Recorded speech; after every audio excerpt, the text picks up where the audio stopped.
Ito ay name necklace for men and women. Ito ay 24K Korean gold na bibenta at nasasangla with authentication card. Ang ganitong necklace ay pwede sa lahat. Ang nasa video ay 18.75 grams. At heto ang ating necklace up close. Ang design ng kanyang pendant ay pa-wave style at meron siyang dalawang heart sa magkabilang dulo.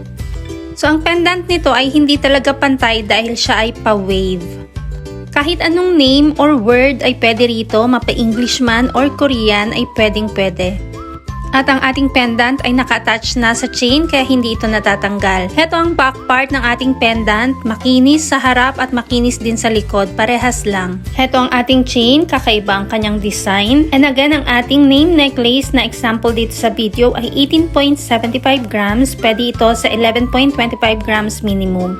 Heto ang ating 18K lock. Sample ito ng ibang chain in case hindi mo type yung unang chain na pinakita natin, pwede siya sa ganitong chain. Ang ating necklace ay pwede rin sa 37.5 grams and above. Ganito naman ang itsura ng ating 18.75 grams necklace pagsuot. Ang lahat ng 24K Korean gold natin ay pwede sa cash, 2 gifts, or ilang months layaway, depende kung saan ka komportable. Ang rate ng gold ay nagbabago every day kaya hindi natin nilalagay ang price sa video.